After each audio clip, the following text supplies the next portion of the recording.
Hello दोस्तों, मैं Deepak Sharma Shyam paramedical classes के इस ऑनलाइन प्लेटफॉर्म पर आपका हार्दिक अभिनंदन करता हूं। जिन्होंने अभी तक इस चैनल को सब्सक्राइब नहीं किया तो प्लीज़ सब्सक्राइब करो, लाइक करो, शेयर करो एंड कमेंट और बेल आइकन को प्रेस करो ताकि जो भी हमारी नई वीडियो अपलोड हो तो वो सर्वप्रथम आपके पास पहुंचे। ठीक है दोस्तों, तो आज अपन स्टार्ट करें डीआरटी सेकेंड ईयर और OT second year. OT second year की जो एक सब्जेक्ट होती है इनके अंदर पेशेंट केयर, उनकी नियमित क्लासें आज से अपन स्टार्ट कर रहे हैं। तो आज अपन पढ़ेंगे पेशेंट केयर। पेशेंट केयर, अब पेशेंट केयर में अपने को क्या पढ़ना है कि अपने को पेशेंट की केयर कैसे करनी होती है, कि अपने को पेशेंट की केयर कैसे करनी होती है वो अपन आज पढ़ेंगे। ठीक है दोस्तों, पेशेंट केयर ऐसी सब्जेक्ट है कि अपन इसके अंदर ऑल पैरामेडिकल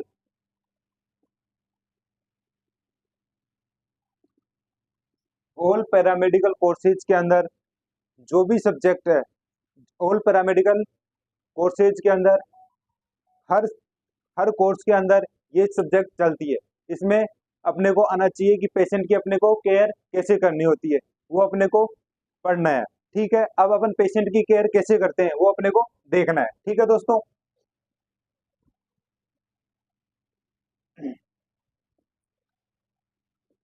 सब्जेक्ट है अपनी पेशेंट केयर। अब पेशेंट केयर में क्या क्या आता है, कौन कौन से टॉपिक्स आते हैं वो अपने को आज देखना है। ठीक है, तो जैसे कि अपने आता है बीएमडब्ल्यू, बायोमेडिकल वेस्ट। क्या आता है अपना? Biomedical waste. अब बायोमेडिकल वेस्ट क्या होता है? फर्स्ट टॉपिक आता है अपना बायोमेडिकल वेस्ट। बायोमेडिकल वेस्ट क्या होता है? हॉस्पिटल के अंदर जो भी वेस्ट होता है, जो भी वेस्ट जनरेट होता है, उसकी मैनेजमेंट अपन कैसे करेंगे वो अपने को आना चाहिए। वैसे अपने को कोई काम नहीं है, बायोमेडिकल वेस्ट से अपने को कोई काम नहीं होता, अपन कोई मैनेजमेंट नहीं करते। लेकिन जो भी हॉस्पिटल के अंदर जो भी स्टाफ होता है वो अपने को जो भी स्टाफ होता है उसको पता होना चाहिए कि अपन बायोमेडिकल वेस्ट का जो मैनेजमेंट कर रहे हैं वो कैसे करते हैं। एक टॉपिक ये होता है। उसके बाद आता है अपना वाइटल साइन। वाइटल साइन क्या होते हैं कि अपने बॉडी के अंदर जो फिजियोलॉजिकल इंफॉर्मेशन है, बॉडी के इंटरनल जो फिजियोलॉजिकल इंफॉर्मेशन है वो अपने को जो प्रोवाइड करवाते हैं उनको अपन वाइटल साइन बोलते हैं। ये होते हैं अपने 4 to 6, जो अपन जैसे कि कोई भी हॉस्पिटल के अंदर अपन हेल्थ चेकअप के लिए जैसे ही जाते हैं, हेल्थ चेकअप के लिए अपन जैसे ही जाते हैं तो उस टाइम अपने को फर्स्ट टाइम जाते ही क्या करते हैं डॉक्टर, कि वाइटल साइन मेजर करते हैं। वाइटल साइन मेजर क्यों करते हैं? क्योंकि अपनी बॉडी के अंदर जो भी एबनॉर्मलिटीज है, जो बॉडी के अंदर इंटरनल जो भी फिजियोलॉजिकल इंफॉर्मेशन है वो अपने को जो प्रोवाइड करवाते हैं वो होते हैं अपने वाइटल साइन। वो होते हैं अपने मेनली 4 to 6।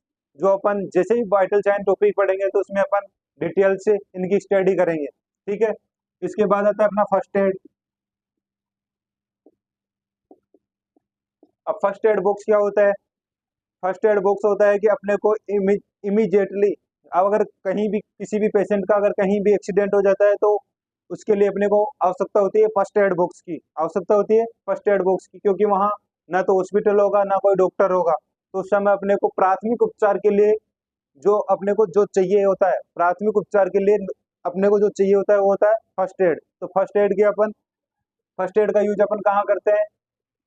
प्राथमिक उपचार के लिए ये भी अपन डिटेल से पढ़ेंगे कि फर्स्ट एड बॉक्स में क्या होता है क्या नहीं होता है। ठीक है, इसके बाद आता है अपना सीपीआर। सीपीआर क्या होता है? Cardio pulmonary रिससिकेशन।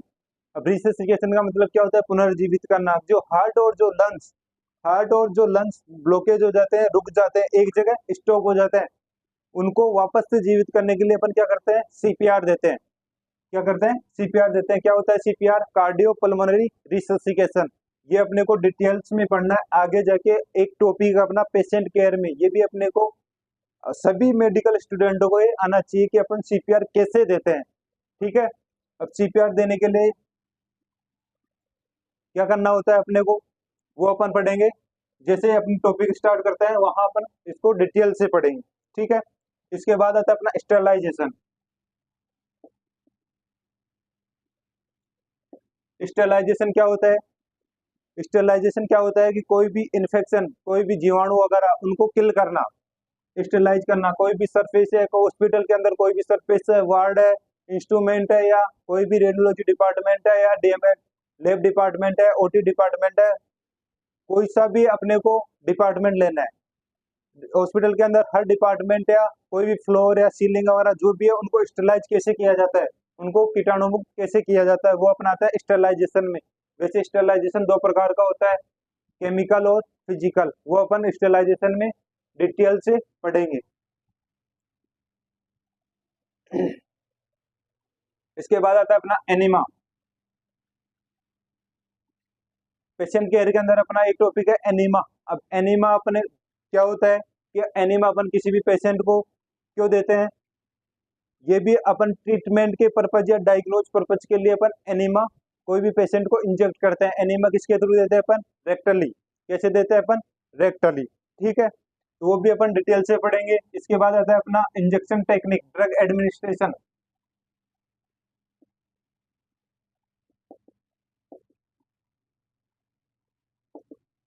ड्रग एडमिनिस्ट्रेशन क्या होता है कि अपने को जो भी ड्रग्स किसी भी पेशेंट को देनी होती है, कि पेशेंट को कोई भी एबनॉर्मलिटीज है, कोई भी एबनॉर्मलिटीज है, उसको ठीक करने के लिए अपन क्या देते हैं? ड्रग्स देते हैं। अब ड्रग्स देने का तरीका कौन कौन सा है, किस रूट से अपन ड्रग्स देते हैं? ड्रग्स देने के अपने को जैसे नॉर्मली तीन रूट होते हैं, ठीक है। एक तो होता है अपना जो नॉर्मली जनरली रूट होता है, एक होता है अपना सिस्टमेटिक, और एक होता है अपना इंजेक्शन टेक्निक। एक तो अपन कोई भी सिस्टम के थ्रू देते हैं ड्रग्स, एक देते हैं अपन इंजेक्शन के थ्रू, एक देते हैं अपन नॉर्मली स्किन के थ्रू डायरेक्ट, वो होता है अपना ड्रग एडमिनिस्ट्रेशन, ठीक है। इसके बाद अपना नेक्स्ट टॉपिक आता है PCPNDT act.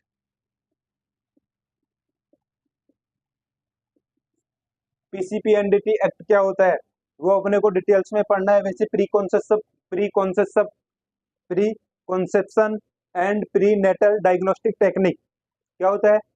Pre conception and prenatal diagnostics and diagnostic technique, कि अपन ये जो एक्ट है वो अपन क्यों लागू किया गया, क्योंकि कन, कोई भी कन्या भ्रूण हत्या से पहले पहले क्या होता था कि जो भी पहले पता लग जाता था कि फीटस का पता लग जाता है मेल या फीमेल है, उसको रोकने के लिए अपन क्या पार्लियामेंट ने नियम बनाया। कौन सा नियम बनाया?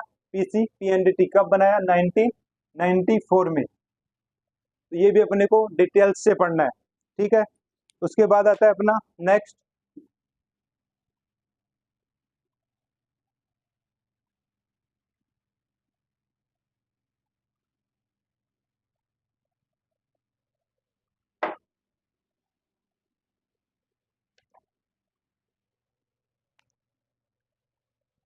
इसके बाद आता है अपना एक टॉपिक आता है अपना कैनुला, कि कैनुला के टाइप्स कौन कौन से होते हैं, कितने प्रकार के कैनुला होते हैं। कैनुला के अलग अलग टाइप्स होते हैं, जैसे कोई 20 का आता है, 20 mm का आता है, 18 mm का आता है, 22 mm का आता है, 24 का और 26 का। 18 से लेके 26 mm तक के कैनुला आते हैं, वो भी अपने को डिटेल से पढ़ने हैं। कौन सा कैनुला क्या काम आता है, किस कंडीशन में अपन कौन सा कैनुला लगाते हैं, ठीक है। इसके बाद आता है अपना नेक्स्ट क्लिनिकल एक्ट।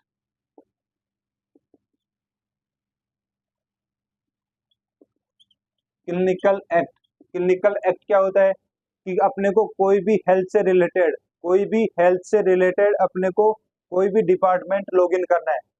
हेल्थ से रिलेटेड अपने को कोई भी डिपार्टमेंट अपने को लॉग इन करना है, कोई भी डिपार्टमेंट, कोई हेल्थ से रिलेटेड कोई भी डिपार्टमेंट अपने को डालना है। तो उससे पहले अपने को क्लिनिकल एक्ट से अपने को लाइसेंस लेना जरूरी होता है। क्लिनिकल एक्ट से लाइसेंस लेना अपने को जरूरी होता है। ये क्या है?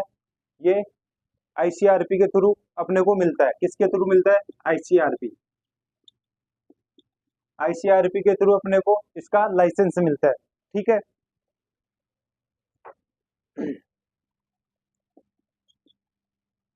इसके बाद अपना नेक्स्ट टॉपिक आता है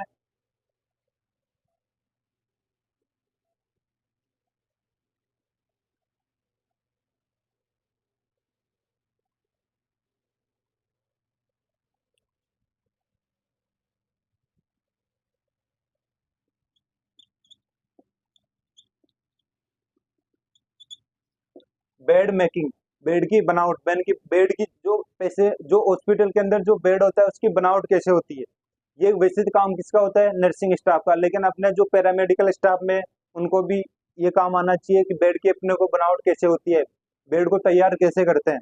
ठीक है। इसके बाद आता है पेशेंट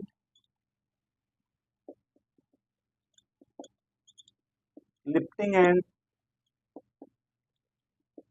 शिफ्टिंग, कि पेशेंट को अपन स्ट्रक्चर से स्ट्रक्चर से बेड पे या बेड से स्ट्रक्चर पे या व्हील चेयर से बेड पे या बेड से व्हील चेयर पे अपन कैसे शिफ्ट करते हैं।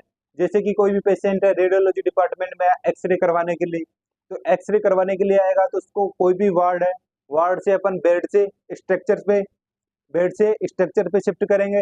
फिर स्ट्रक्चर को अपन लेके आएंगे कोई भी डिपार्टमेंट, जैसे कि रेडियोलॉजी डिपार्टमेंट में लेके आए। ठीक है। अब रेडियोलॉजी डिपार्टमेंट में लाने के बाद अपने को स्ट्रक्चर से एक्सरे टेबल पर शिफ्ट करना होता है, स्ट्रक्चर से एक्सरे टेबल पर शिफ्ट करना होता है। एक्सरे कंप्लीट होने के बाद एक्सरे टेबल से वापस से स्ट्रक्चर पे शिफ्ट करना होता है और स्ट्रक्चर से वापस से बेड पे शिफ्ट करना। तो अपन कैसे शिफ्ट करते हैं, अपन कैसे शिफ्ट करते हैं पेशेंट को, वो अपने को डिटेल्स में पढ़ना है। ये होता है अपना एक नया टॉपिक। ठीक है। इसके बाद आता है अपना नेक्स्ट टॉपिक ऑक्सीजन।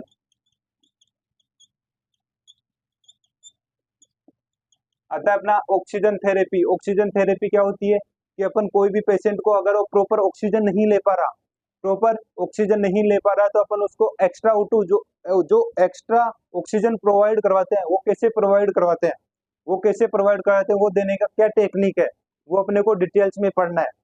ठीक है दोस्तों, ये होता है अपने पेशेंट केयर के कुछ टॉपिक्स। और भी कुछ टॉपिक है जो अपन धीरे धीरे पढ़ते चलेंगे। मोस्ट इम्पोर्टेंट यही टॉपिक है जो अपन पढ़ेंगे पेशेंट केयर के अंदर। ठीक है।